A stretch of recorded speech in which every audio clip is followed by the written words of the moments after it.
यो टिकापुरको विशेषता भन्न पनि सकिन्छ। यो राजाको विश्राम स्थल हेर्नको लागि प्राय पर्यटकहरू आउने गर्दछन् र त्यसै गरी यहाँको यो दृश्य हेर्दाखेरि चाहिँ एकदमै मनमोहक छ।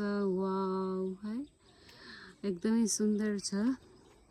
अनि यो दृश्यहरू हेरिरहँदाखेरि चाहिँ मनै लोभिन्छ। यहाँ चाहिँ हाम्रो गाउँको जस्तै दुबे फुल पनि पाइँदो रहेछ, यो फुल है।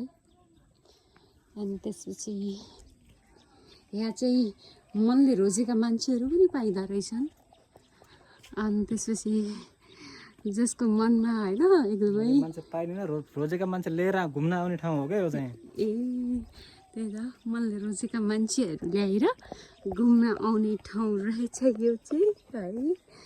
अनि त्यसपछि यो चाहिँ 85 बिघा जमिन छ अरे है। यो 85 बिघामा फैलेको छ, यसको क्षेत्रफल 85 बिघा।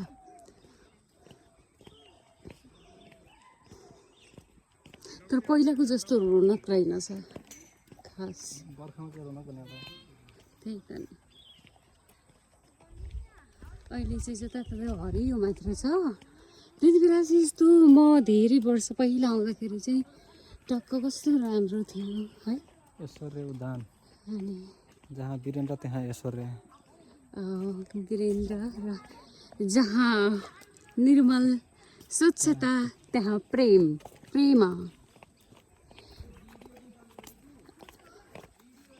मैले गलत भने सही हो नि। यो रुखमा पहिला आउँदाखेरि पनि यस्तै थियो, अहिले पनि यस्तै छ। तिमी त बुढी नछौ है प्रकृति।